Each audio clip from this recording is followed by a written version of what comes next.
So karon kay magapalit mi og isda. Unya kay di ayo pa man namong karsada di mo agi. Magpanon mi nga tos babaw. Para tara isda on ay. Tara layo tara. Tara layo kay siya. So lakaw mi aning dana mo. Pakita ta sa mong karsada nga gwapa kaayo. Kay ayo pa man nagsige pa man siya og kanang ayo karon kay. Kadung naman ang fiesta di man kagian. Ang mga bisita dili man kaagi. Dili man kaagi ang mga bisita. Pwede na nila ayohon. Tara si kanina. Nagtakian mi naglakaw kay di. Di mi kaagi sa among sakinan dili kaagi pero mubura kayo ni tanan man. Di ayo nila. Tara. Tara.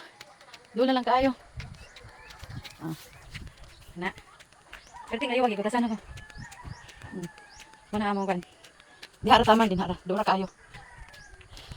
Gamay naman ni ang Gilanovich among kasada guys. Kay itong pagbagyong tino kay nilihok ang kwan. So, magi ra man siya motor. Magi ra siya motor pero kutas kayo kadtong mas diri. Di na taman, di na okay na. Og diri ra sad. Mubo ra kayo ang di ayo kay.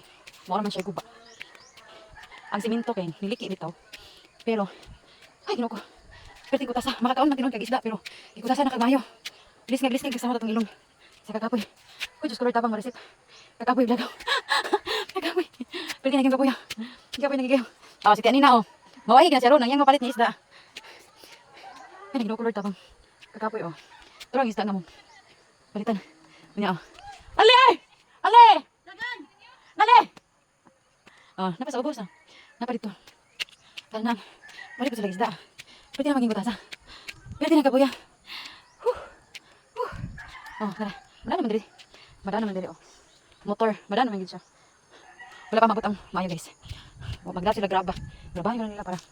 Dinara. Ang ilarang gitambakan lang grabahan. Kaya gamay naman ang guba. So, mga masarap pagkabaldi. Nga. Graba. Pwede na akong kabuya. Tungas guys. Sharo. Hot lang tayo palitan. Yan. Kaboy.